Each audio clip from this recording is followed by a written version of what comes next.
तो विद्यार्थियों नमस्कार, आप सभी का स्वागत। मैं हूं मनोज और आप देख रहे हैं मनोज एजुकेशन यूट्यूब चैनल। तो आज के सेशन में हम बात करने वाले हैं समाज कल्याण विभाग के स्कॉलरशिप के जो फॉर्म है वो स्टार्ट हो चुके हैं और इनके जो फॉर्म है वो कौन-कौन स्कॉलरशिप का फॉर्म भर सकते हैं उनसे रिलेटेड मैंने कंप्लीट वीडियो बना रखा है। फिर भी मैं आप इसको इस वीडियो में एंड एंड में बता दूंगा कि कौन-कौन सी कैटेगरीज में वो फॉर्म लगा सकती है। साथ ही साथ अगर हम बात करें आपको जन आधार में कुछ अपडेट करना ज़रूरी है। अगर आप जन आधार में अपडेट नहीं करते हैं तो आपको दिक्कत हो सकती है, आप फॉर्म में वो फिल नहीं कर सकते हैं और आप स्कॉलरशिप के जो फॉर्म है उनकी आप वो स्टेप बाय स्टेप आगे वो नहीं बढ़ सकते हैं। और अगर बात करें आप सभी को पता है स्कॉलरशिप के लिए अगर बात करें तो उसमें आपको जाति प्रमाण पत्र और मूल निवास प्रमाण पत्र और जो आपकी मार्कशीट होती है ना 10वीं 12वीं की वो भी आपको जन आधार में अपडेट करनी ज़रूरी होती है। तो वो आपको किस प्रकार करनी चाहिए और इसके बारे में अगर हम बात करें तो मैं आपको कंप्लीट ए टू जेड जानकारी देने वाला हूँ। इसी प्रकार के वीडियो पाने के लिए चैनल को सब्सक्राइब करके वीडियो को लाइक कर देना। टाइम टू टाइम आपको इसी प्रकार की वीडियो समय-समय पर आपको मिलते रहते हैं। तो बिना किसी तरीके से सेशन को स्टार्ट करते हैं। तो सबसे पहले अगर हम यहाँ पर बात करते हैं समाज कल्याण विभाग डिपार्टमेंट के बारे में अगर बात करें तो समाज कल्याण विभाग के द्वारा यहाँ पर आपको छात्रवृत्ति दी जाती है। तो सबसे पहले हम यहाँ पर बात करते हैं कौन-कौन से है जो विद्यार्थियों को दी जाती है। यानी अगर बात करें इसकी जो जैसे कॉलेज वाले स्टूडेंट है तो ये सभी कॉलेज वाले स्टूडेंट को दी जाती है। जैसे अगर बात करें अगर आप ग्रेजुएशन करें, ग्रेजुएशन का मतलब है कि बीए, बीएससी या बीकॉम वगैरह करें तो आपको स्कॉलरशिप दी जाएगी। अगर हम बात करें भैया अगर आप कोई मतलब पीजी वगैरह करें यानी कि एमए, एमएससी, एमकॉम वगैरह करें तो आपको स्कॉलरशिप मिल जाएगी। एमए, एमएससी हाँ, एमएससी या अगर आप एमकॉम करें ना तो ये आपको स्कॉलरशिप वो दे दी जाएगी। इसके अलावा अगर बात करें अगर आप बीएड कर रहे हैं यानी आप 4 ईयर बीएड और 2 इयर्स बीएड में से कोई भी अगर आप एक पार्ट कर रहे हैं तो आपको स्कॉलरशिप ये दी जाएगी और बीएड फर्स्ट ईयर के विद्यार्थियों को भी दी जाएगी, बीएड सेकंड ईयर वालों को भी दी जाएगी और जो 4 ईयर बीएड वाले हैं उन सभी चारों साल में उनको स्कॉलरशिप है वो दी जाएगी। कैटेगरी के बारे में अगर बात करें तो सभी कैटेगरी में अगर बात करें तो नहीं दी जाती। अगर यहाँ पर बात करें महत्वपूर्ण जो कैटेगरी है उनके अलावा सॉरी उसके अकॉर्डिंग अगर बात करें तो ये जो एससी कैटेगरी, एसटी कैटेगरी इसके अलावा अगर बात करें तो ओबीसी वाले स्टूडेंट ओबीसी ये हो गया ओबीसी। ओबीसी में किसको दी जाती हैं और ये हो गया ईडब्ल्यूएस। और इसमें अगर बात करें तो जनरल वालों को भी इस बार ये स्कॉलरशिप दी जाएगी। जनरल में अगर बात करें जो मतलब कि जो बीपीएल वाले हैं बी पी और एल ये सभी बीपीएल को, ये भी बीपीएल को। एससी एसटी में अगर बात करें एससी एसटी में अगर बात करें साथ ही एससी एसटी में किन किन को दी जाती है। एससी एसटी में मतलब कि जो लड़का या लड़की है उन सभी को दी जाती है, चाहे वो एपीएल वाला हो, चाहे बीपीएल हो, चाहे स्टेट बीपीएल, चाहे किसी भी प्रकार का स्टूडेंट मतलब स्टूडेंट होना चाहिए एससी एसटी का। सभी स्टूडेंट को एससी एसटी को दी जाएगी।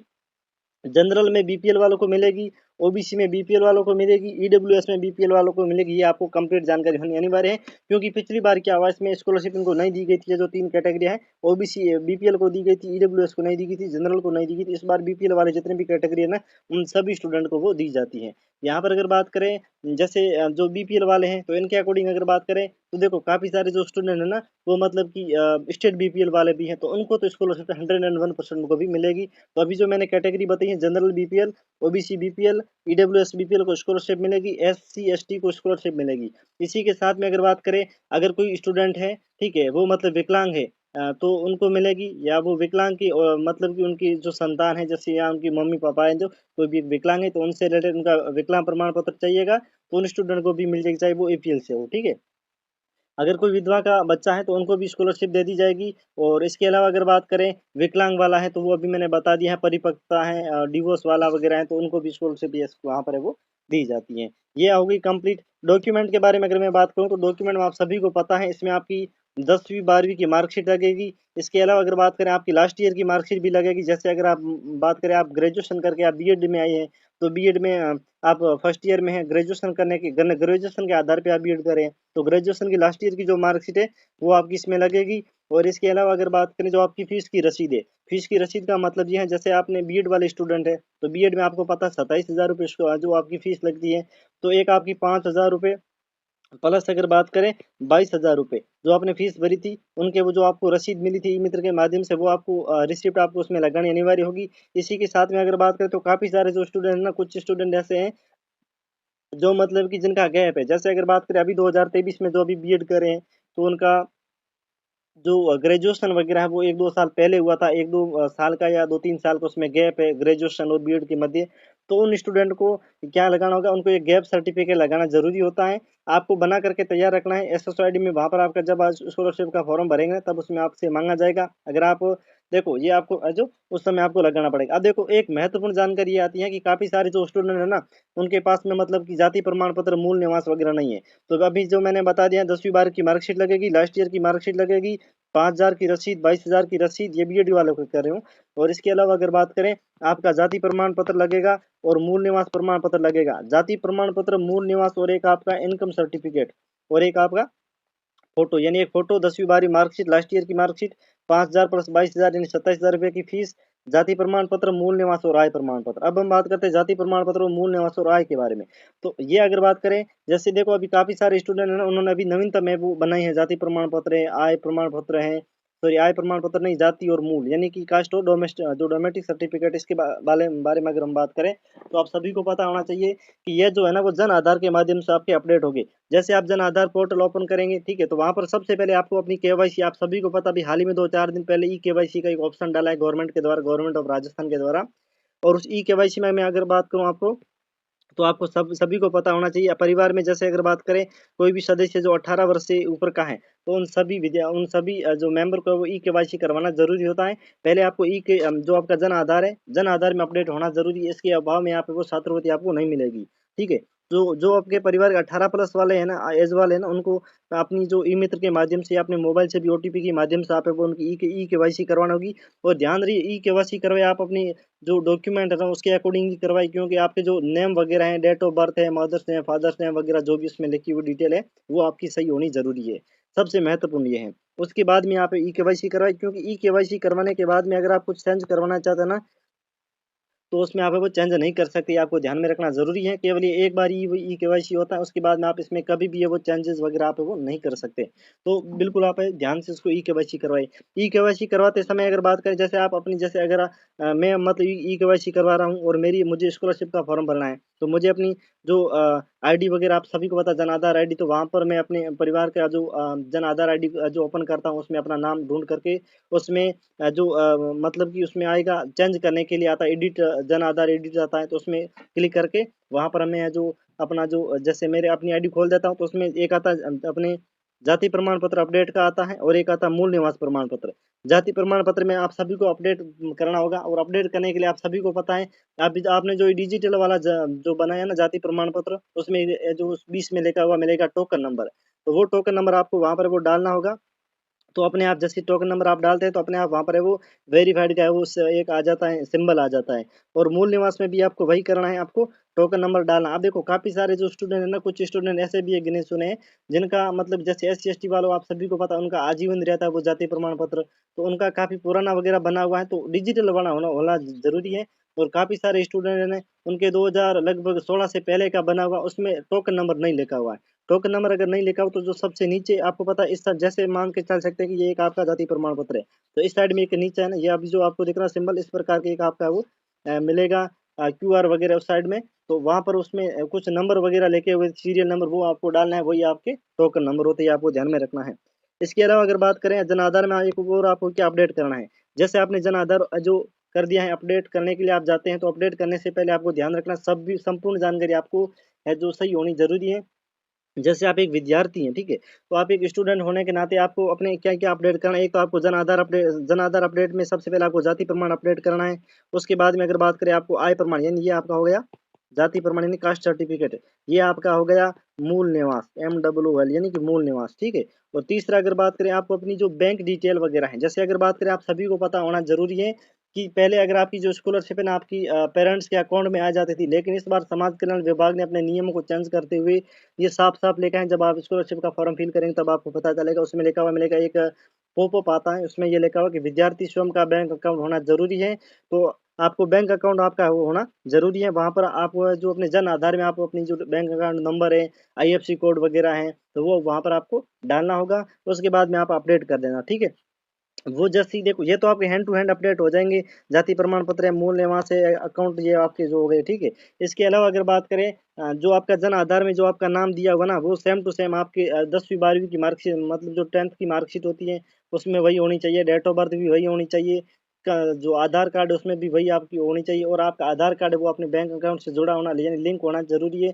और अपने जन आधार कार्ड से भी आपका बैंक अकाउंट लिंक होना जरूरी है। जन आधार में आपके मोबाइल नंबर जुड़े हुए जरूरी है। बाकी जैसे आपने जाति प्रमाण पत्र अपलोड कर दिया, यानी आपने यहाँ पर वेरीफाई करवा दिया, उसके बाद में मूल निवास अकाउंट नंबर, इसके बाद में आपको अपने जो आपका नंबर है, जैसे कि आपका जो मोबाइल नंबर है वो आपके जन आधार में अपडेट होना जरूरी है। ईमेल आईडी जो भी है वो भी आपको जन आधार में अपडेट होनी बहुत ही आवश्यक है, क्योंकि जैसे देखो, अब देखो काफी सारे स्टूडेंट होते हैं ना, उसके मतलब कि जाति प्रमाण पत्र और मूल निवास नहीं है, तो उनको जल्दी से जल्दी बनाना होगा, उसके बाद में यहाँ फॉर्म है वो लगा सकते हैं। देखो काफी सारे जो स्टूडेंट है, कुछ स्टूडेंट ऐसे हैं जिनकी लास्ट ईयर की मार्कशीट नहीं आई है, जैसे मतलब कुछ ऐसी यूनिवर्सिटी हो सकती है जिनके मार्कशीट वगैरह नहीं है, तो भी आप फॉर्म है वो फिल कर सकते हैं। ठीक है, आप उनकी जो नेट वाली मार्कशीट है वो एक बार लगा लेना, लेकिन ध्यान रहे इसमें आपको ऑब्जेक्शन दे दिया जाएगा कॉलेज के द्वारा। ठीक है, तो आपको एक बार ऑब्जेक्शन दे दिया जाएगा कॉलेज में, कॉलेज के द्वारा, और कॉलेज में ऑब्जेक्शन देने के बाद में आपको वो पुनः जो आपकी ओरिजिनल मार्कशीट है वो आपको लगा लेना, तब तक आपकी आ जाएगी। लगभग जो आपको ऑब्जेक्शन देने का जो टाइमिंग होता है वो लगभग 1.5 महीना तक आपका चलता रहता है। तो उसके बाद में आपको ऑब्जेक्शन दिया जाता है, और ऑब्जेक्शन के 1 माह के अंतर्गत आपको वो ऑब्जेक्शन को क्लियर करना होता है, तब तक आपकी मार्कशीट है वो ओरिजिनल आ जाएगी। तो आपको वो कर सकते हैं, लेकिन आपको जाति प्रमाण पत्र, मूल निवासी आपको अपडेट होना जरूरी है। अब हम बात करते हैं आय प्रमाण पत्र के बारे में, क्योंकि देखो इसमें जो है ना आय का वो विशेष रूप है ना, विशेष रूप से आपका ध्यान रखा जाता है। आय को ध्यान रखने के लिए सबसे महत्वपूर्ण एक अपडेट है। अगर बात करें 2022 में जब स्कॉलरशिप का जो फॉर्म भरा गया था समाज कल्याण विभाग के द्वारा, उसमें आय प्रमाण पत्र है वो नहीं लिया गया था। और आप सभी को पता आय प्रमाण पत्र है वो आपके दो प्रकार के होते हैं, एक होता है 1 पेज वाला और एक होता है 4-5 पेज का होता है वो। अब देखो 1 पेज वाला जो होता है ना, उसमें अगर बात करें तो आपको वो भी बना करके तैयार रखना है, लेकिन जहां तक इसमें मानना है जैसे है ना, आपका जो आय प्रमाण पत्र है वो आपको अपडेट नहीं करना होगा। उसके लिए आपको क्या करना होगा, अपना जन आधार है ना, अपनी जो फैमिली की जो कंप्लीट जो आपकी इनकम होती है वो आपको वहां पर दर्शानी होगी, और आपके परिवार की जो वार्षिक आय होती है उसी में आपको जन आधार में अपडेट करना होगा। आपको जो अक्षर में लिखना होगा कि भाई 2,20,000 है, 2,30,000 वगैरह वो आपको करना होगा। और उसके बाद में वो करने के बाद में आपका वो 2 स्टेप होता है। जैसे एक अगर आप ग्रामीण क्षेत्र से हैं तो आपके वो 2 क्षेत्र में, जैसे एक ग्राम पंचायत होगा और एक पंचायत समिति से, वहां से वेरीफाई होने के बाद में आपका जन आधार वो अपडेट हो जाता है। ठीक है, ये आपको ध्यान में रखना है। और बाकी जैसे मैं अभी जो मैं बात कर रहा हूँ था 1 पेज वाला आय प्रमाण पत्र, इसमें आपको पता है 2 अधिकारियों के सिग्नेचर होते हैं, या आप 2 फर्स्ट ग्रेड टीचर्स के सिग्नेचर करवा सकते हैं, या आप 2 डॉक्टर्स के जो सिग्नेचर करवा सकते हैं। ये आपको ध्यान में होना चाहिए। अगर आप टीचर्स के सिग्नेचर करवाते हैं तो उसमें टीचर्स का नाम और टीचर को खुद को लिखना पड़ेगा, टीचर्स के पिता का नाम और उनके मोबाइल नंबर और उनका कौन से वो पद पर है या वरीयता वगैरह, तो वो उसको दर्शाना होगा। और अगर आप 4 पेज वाला करते हैं, 4-5 पेज वाला, इस बार वो अभी तक ऐसा अपडेट तो नहीं आई है, लेकिन कुछ स्टूडेंट ऐसे भी कह रहे हैं, लेकिन अभी तक मैंने फॉर्म फिल नहीं किया है। कुछ ई मित्र वाले बोल रहे हैं कि 4-5 पेज वाला भी इसमें वो चाहिएगा आय प्रमाण पत्र। तो उसमें आपको 2 अधिकारियों, जैसे 4-5 पेज वाला अगर बात करें तो उसमें आपको 2 अधिकारियों के सिग्नेचर करवाने होंगे, और 2 अधिकारियों के सिग्नेचर के बाद में अगर बात करें तो नोटरी भी करवानी होगी, और इसके बाद आप इनकम है वो अपडेट कर सकते हैं। और उसके बाद यहाँ पे वो फॉर्म भरना होगा, उससे पहले आप इनकम अगर आप अपडेट नहीं करते हैं तो आपका फॉर्म है वो फिल नहीं होगा, ये आपको ध्यान रखना जरूरी है। और आपको ये फॉर्म भरने के लिए अगर बात करूं तो आपको अपनी स्वयं विद्यार्थी स्वयं की एसएसआईडी होनी बहुत ही ज़रूरी है, क्योंकि अगर विद्यार्थी स्वयं की एसएसआईडी से फॉर्म लगा था ना, तो उसमें किसी भी प्रकार का कोई ऑब्जेक्शन वगैरह, अभी जो मैंने कहा था ना मार्कशीट से रिलेटेड अगर ऑब्जेक्शन दे दिया जाता है कॉलेज के द्वारा, एसएसओ, एक होती है स्टूडेंट की एसएसओ और एक है वो ई मित्र अपने स्वयं के स्तर से फॉर्म भरता है। देखो दोनों में क्या फ़र्क होता है, ठीक है। अगर विद्यार्थी स्वयं के एसएसआईडी से फॉर्म भरता है, तो अगर कॉलेज के द्वारा किसी भी दुर्भाग्य का मतलब, अगर हम यहाँ पर ये कह सकते हैं कि मैं आपको उदाहरण दे रहा हूँ, अगर ऑब्जेक्शन दिया जाता है ना, तो विद्यार्थी स्वयं के पास में जो अपनी एसएसआईडी वहाँ पर उनको एक पॉपअप आएगा, और इसके अलावा अगर बात करें तो वहाँ पर वो विद्यार्थी स्वयं वो चेक भी कर सकता है कि मेरा फॉर्म अभी कितने स्तर पर पहुँच चुका है, अभी तक क्या इनका पेंडिंग है, कितना बिल वगैरह जनरेट वगैरह, तो वो विद्यार्थी स्वयं है वो जान सकता है। और अगर कोई ऑब्जेक्शन दे दिया जाता है तो विद्यार्थी के पास एक एसएमएस भी आएगा, टेक्स्ट सेट एसएमएस आएगा। अगर वो ई मित्र आईडी के माध्यम से करता है, ठीक है, तो ई मित्र के माध्यम से जितने भी मतलब उनके अगर ऑब्जेक्शन दे दिया जाता है तो केवल ई मित्र वाले के पास में आएंगे। क्योंकि अब देखो ई मित्र वाले के पास में आता है कोई मैसेज वगैरह या कोई ऑब्जेक्शन वगैरह, तो ई मित्र वाला आप सभी को पता है उनकी कोई दिक्कत की बात नहीं है, ठीक है। और वो आपको सूचित भी कर सकता है और सूचित नहीं भी कर सकता है, वो तो उनके ऊपर डिपेंड करता है, ठीक है। तो इससे बेहतर है विद्यार्थी स्वयं की एसएस आईडी होनी चाहिए, और वहाँ पर आपको अपडेट करनी ज़रूरी होनी चाहिए, ये आप सभी को ध्यान रखना ज़रूरी है। अगर आपका किसी भी प्रकार का एसएसआईडी में अगर कोई दिक्कत वगैरह है तो वहाँ उनको आप एक बार सही करवा लेना, तो उसके बाद ही आप फॉर्म है वो लगाइए।